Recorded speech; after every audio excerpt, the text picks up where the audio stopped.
عدنا والعود أحمد. بارك الله فيكم وفي والديكم على الاهتمام والمتابعة والإصغاء، وعلاكم الله وبياكم، وجعل لنا ولكم الجنة مأوانا ومأواكم، آمين يا رب. حديثنا اليوم على ما معنى الحرية.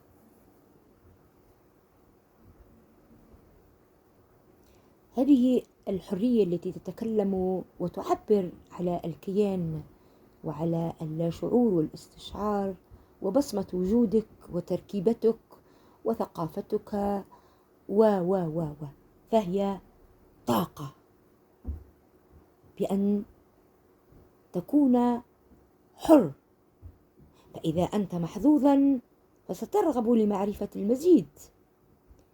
إذن عندما نخطئ نبحث ونتدقق ونتراجع ونتفهم ونتساءل ونشرح ونتحاور، ثم بعد هذا النقد الذاتي الروحي الضميري نخرج بالمعادلة.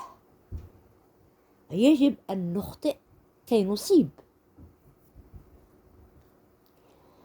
حتى لا نقصص ونقص أقاصيص العظماء على مسامع المغيبين. هنالك صنفان: من يعيش زاهدا متواضعا فقد ربح الدنيا والآخرة، وهو يريد أن يعلو كلمة الحق لأن فيها توازن الضمير. فالفرق بين هذا وذاك، بين الحق ودق الحنك، يلقى غية. فاحتسبوا لله فإن الله ليس غافل بما تعملون. والمظلوم دعوته نافذة، والذي ينتهك حرماتك ويمنعك حق الكلام، لأن الكلام يعني حياتك، يعني إحساسك، يعني مطالبك، يعني من أنا، يعني ها أنا ذا. فمن يطمسها فهو تعدى الحق، والله حق. فالساكت عن الحق هو شيطان أخرس. يقول علي، يقول الإمام: من ازدهرت أحوالهم يوم جاعت أوطانهم، هؤلاء أحقر الناس.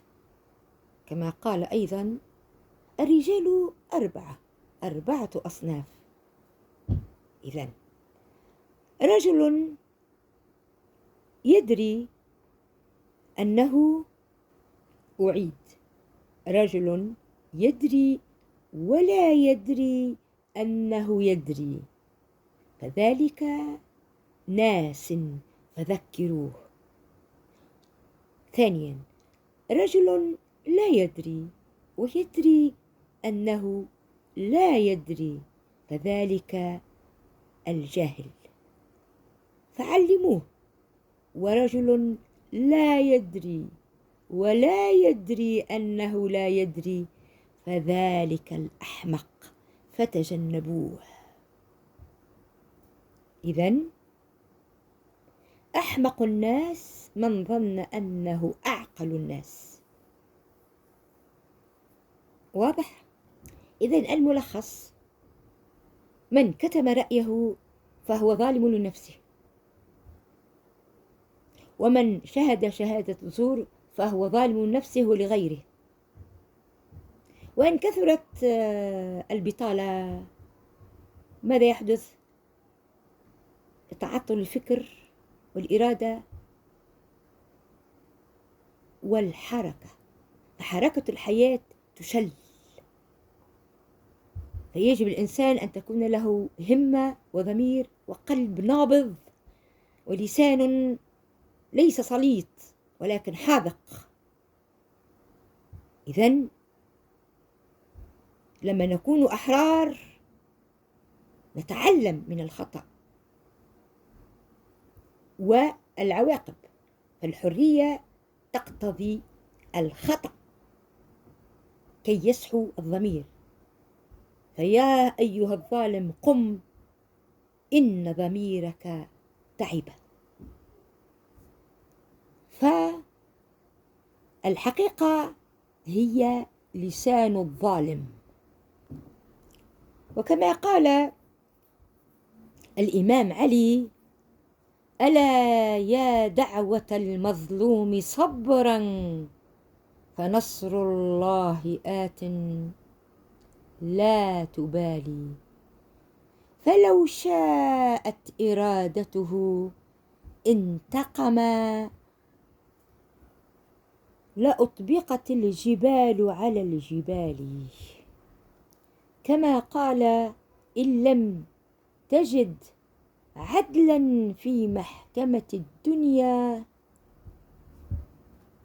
ارفع أمرك لمحكمة الآخرة. فالشهود الملائكة والقاضي أحكم الحاكمين. استودعتكم الله التي لن تضيع ودائعه. أحبكم في الله.